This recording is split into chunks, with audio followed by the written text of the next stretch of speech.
Welcome to the Digital I Ching Library Companion playlist. This is Hexagram 11, Peace. If you have any questions on the application, language, or terms of this material, watch Introduction Part 1 and Part 2 of the series. A truly auspicious hexagram, this is the time to flourish. Every element and moving part is working together in perfect stability and harmony in your endeavor. This is a period of prosperity, goodness, and steady progress. Cosmic forces are in alignment and balanced with one another. A moment of intense clarity, revelation, and blessing. Obstacles are falling away, and good elements are falling into place where they should. In a digital draw of this hexagram, when meditating on a particular inquiry, or even a stream of thoughts before committing to a digital draw on the I Ching app, pay incredibly close attention to these thoughts. In some esoteric traditions, this hexagram acts like a kind of yes, or a direct confirmation from the universe.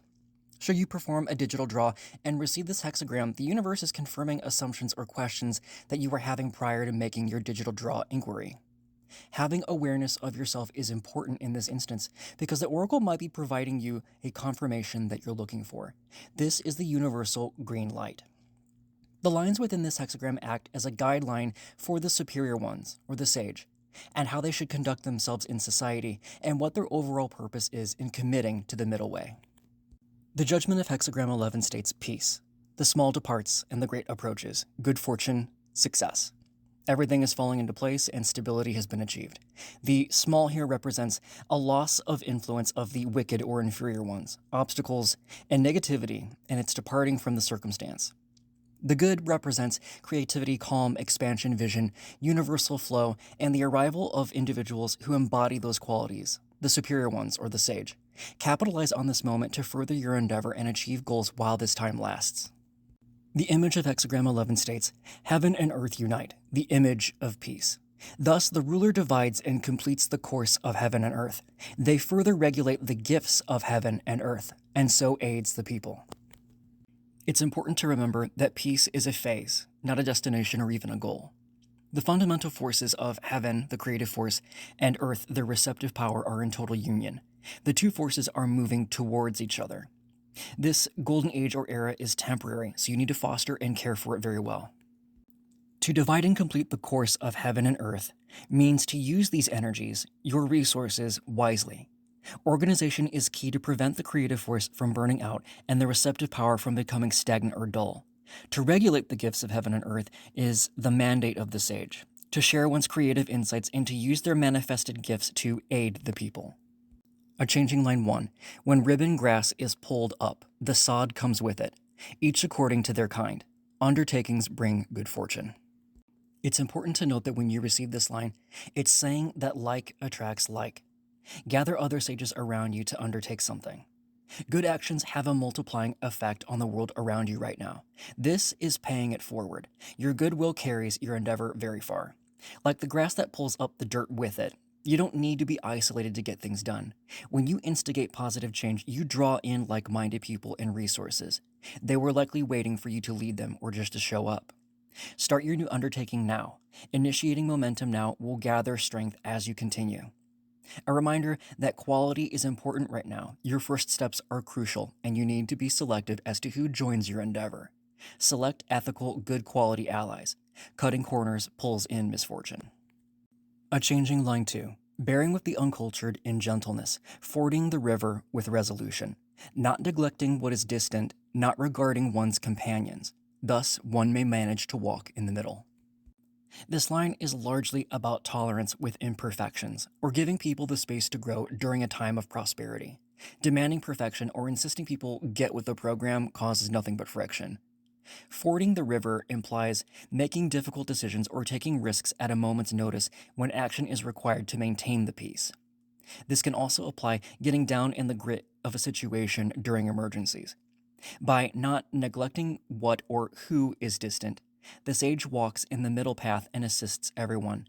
No persons or distant details should be ignored or not included at this time. Not regarding one's companions, their closest circle, implies not staying isolated with what is familiar or to get cliquey. To live in the middle way is to be loyal to truth and the whole. A changing line 3. No plane not followed by a slope. No going not followed by a return. One who remains persevering in danger is without blame. Do not complain about this truth. Enjoy the good fortune that you still possess. Put simply, this line is telling you to enjoy what goodness that you do have while you have it, and to never take it for granted. What goes up must come down. It's a fact of life that times and moments will change, and you're being asked to remember that so that you can savor the moment. This is a subtle training that helps the sage understand the cycles of time and that change is the only constant in the world and in the universe. Instead of being anxious about the future or changing times, the sage simply accepts this truth for what it is and remains persevering regardless as to what is on the horizon. This radical acceptance builds a strength where one's anxiety and fear is transmuted into preparation, strategy, and nuance for when times finally do change. A changing line 4. One flutters down, not boasting of their wealth, together with their neighbor, guileless and sincere. This is about setting a good example or setting the gold standard of the sage or leadership. Those who are of higher position or rank commingle with all people. To not boast of wealth here implies, instead of doing that, use your wealth of resources, information, or talents to better the sum of society. That is the goal of the sage. To be guileless means that so long as you don't hide away in an ivory tower, people won't make assumptions about who you are based on your rank. If you act authentically and stay modest, showing that you're a person just like everyone else, those who are typically deemed different or lowly become sources of support, wisdom, and of good cheer. When you have nothing to hide and everything to offer, good fortune will result. A changing line 5. The sovereign Yi gave his daughter in marriage. This brings blessings and supreme good fortune.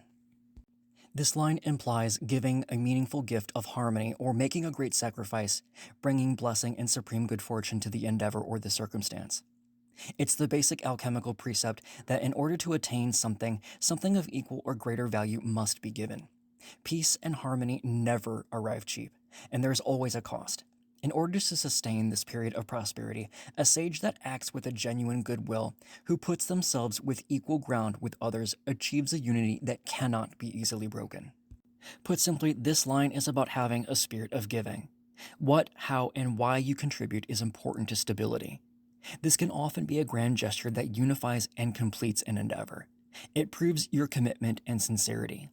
It isn't a personal loss, even though you might think it that way. As an act of giving, this is what brings supreme good fortune in the end. A changing line 6. The wall falls back into the moat. Use no army now. Make your commands known within your own town. Perseverance brings humiliation. In a digital draw, this line can be used as an early warning indicator that can predict negative conduct, circumstances, or changing times against the innocent or the sage. So stay safe and stay aware. This line, though discouraging, implies that times are changing and not for the better. The time for perfect unity and stability is over. This isn't a personal defeat or a blame game for anything that you have done, but rather it's a natural transition of events and energy. When it states, use no army now, it means not taking drastic measures to ensure that the peace remains. The peace is over, and the first signs of stagnation and wrongdoing are becoming apparent, and there is nothing that can be done in order to reverse it.